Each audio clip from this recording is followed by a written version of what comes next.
नारद जी हिमालय की घाटी में समाधि लगाए हुए थे। इंद्र ने देखा कि ये इंद्रासन लेना चाहते हैं, इसलिए समाधि लगाए हैं। तो इंद्र ने कामदेव को भेजा, लेकिन कामदेव असफल रहा। जब कामदेव असफल रहा, नारद जी की समाधि टूट गई। कामदेव हाथ जोड़ करके बोला, प्रभु मुझे माफ कर दो, मैं तुम्हारी समाधि तोड़वाने के लिए आया था। नारद जी बोले, मुझे कोई शिकायत नहीं है, तुम चिंता मत करो। लेकिन नारद जी को घमंड हो गया। विचार करने लगे, मैंने कामदेव को जीत लिया है, अब मेरा क्या करेगी माया। घमंड में आकर के भोले बाबा के पास गए और शिव जी से बोले, हे भोले बाबा, मैंने कामदेव को जीत लिया है। कहने लगे भोले बाबा, हे नारद जी, मुझसे कह दिया वो तो कह दिया, लेकिन श्री हरि के पास मत चले जाना, क्योंकि श्री हरि तुम्हारा घमंड तोड़ देंगे। नारद जी को चैन नहीं पड़ा। नारद जी भगवान जी के पास पहुंचे और बोले, प्रभु मैंने कामदेव को जीत लिया है। जैसे ये कहा, विष्णु भगवान ने विचार किया कि इनको घमंड हो गया है। वह बोले, अच्छी बात है, तुमने कामदेव को जीत लिया है। इसके बाद भाई लौट पड़े नारद जी। जिस रास्ते से जा रहे थे नारद जी, उसी रास्ते में भगवान ने बहुत सुंदर नगरी का निर्माण किया। 100 योजन की नगरी बनाई, 400 कोस की नगरी बना के तैयार की और शीलनिंद नाम की राजा बना दिए, और उनकी एक विश्व मोहिनी कन्या थी। नारद जी ने देखा बहुत सुंदर नगरी है, उस नगरी में प्रवेश किया तो देखा राजा का महल बहुत सुंदर है। वहां गए, शीलनिंद राजा ने वही कन्या को बुलाया और बोले कि इसको देखो कैसा वर मिलेगा। नारद जी उस कन्या को देख करके मोहित हो गए। जब कन्या को देख करके मोहित हो गए तो नारद जी ने कहा, इसका जो पति होगा वह अजर अमर होगा, और यह कन्या जिसे बरेगी वो भगवान के बराबर होगा। और कुछ अपनी ओर से भी कह दिया, समय निश्चित कर दिया किस दिन शादी होनी है। नारद जी लौट करके भगवान के पास आए, बोले, प्रभु मुझे ऐसा रूप दो जिससे मेरा कल्याण हो जाए। भगवान ने विचार किया, मैं ऐसा ही रूप दूंगा। नारद जी अपना शरीर देखते थे तो उनको ऐसा लगता था बहुत सुंदर शरीर है, लेकिन शरीर राक्षस जैसा बना दिया और मोह बंदर का लगा दिया। जब मोह बंदर का लगा दिया, अब अपना मोह तो दिखाई नहीं देता किसी को।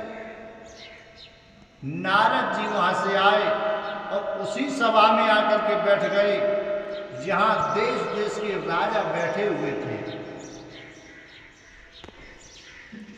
जैसे ही वह विश्व मोहिनी कन्या जयमाला लेकर के नारद जी के पास आई तो नारद जी ने ऐसी गर्दन बढ़ाई, वह कन्या पीछे हो गई।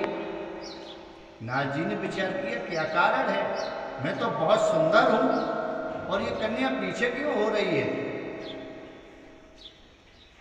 जैसे ये देखा, इधर भोले बाबा के गढ़ बैठे हुए थे।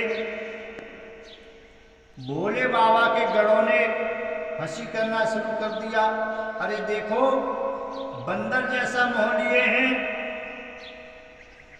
और विवाह के लिए बैठे हैं। ब्राह्मण के भेष में थे भोले बाबा के गढ़।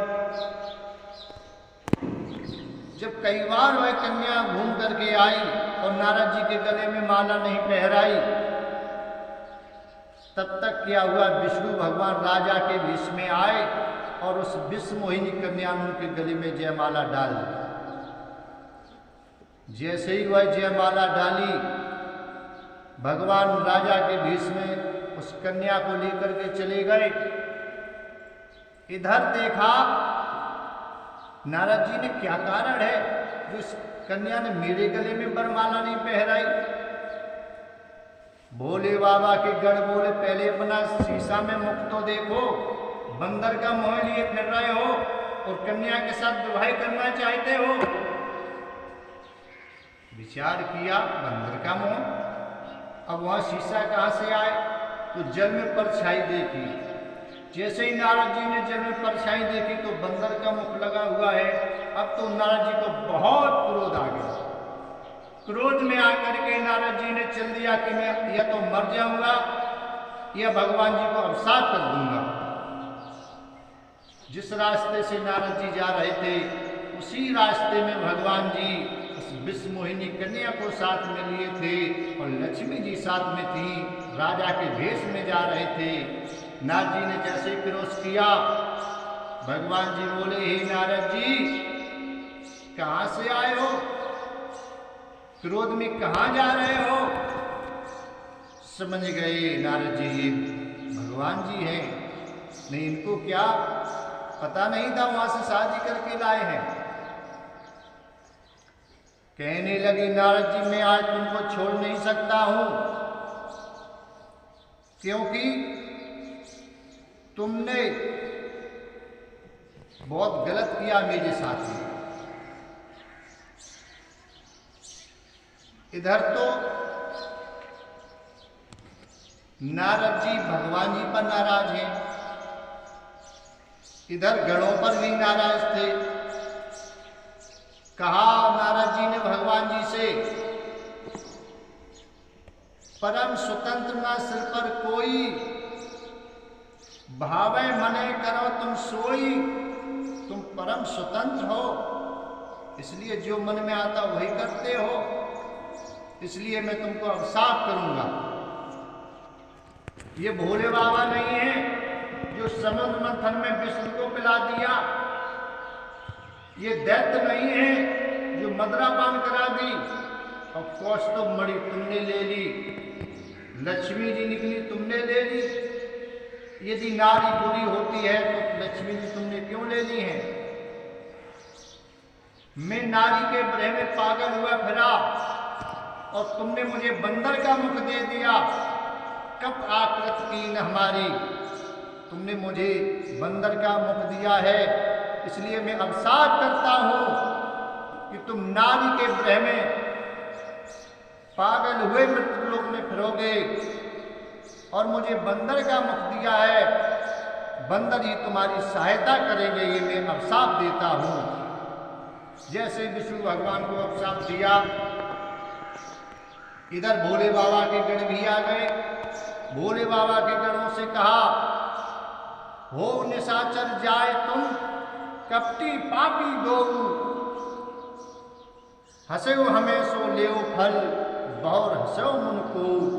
तुमने मुझे देख करके हंसी की है, इसलिए जाओ राक्षस हो जाओ, ये मैं तुमको अभिशाप देता हूं। जैसे ही ये अभिशाप किया, इधर क्या हुआ, जैसे ही अभिशाप किया गणों को, विष्णु भगवान को अभिशाप किया, भगवान जी ने अपनी माया को समेट लिया। वहां विश्व मोहिनी कन्या नहीं दिखाई दी, उन्होंने अपना रूप ले लिया, लक्ष्मी जी भी दिखाई नहीं दी। नारद जी का दिमाग ठंडा पड़ गया, विचार करने लगे ये क्या हो गया, मैंने अभिशाप कर दिया प्रभु को। पैर पकड़ लिए प्रभु के, बोले प्रभु मुझे क्षमा कर दो। विष्णु भगवान बोले, नाथ तुम्हारा कोई दोष नहीं है, ये तो मुझे करना ही था। इन भोले बाबा के गणों को देखो, तुमने अभिशाप कर दिया है। भोले बाबा के गणों ने पैर पकड़ लिए नारद जी के। नारद जी बोले, मैंने अभिशाप तो कर दिया है, लेकिन जाओ, तुम बहुत बलशाली हो जाओगे और प्रभु ही तुम्हारा करके उद्धार करेंगे।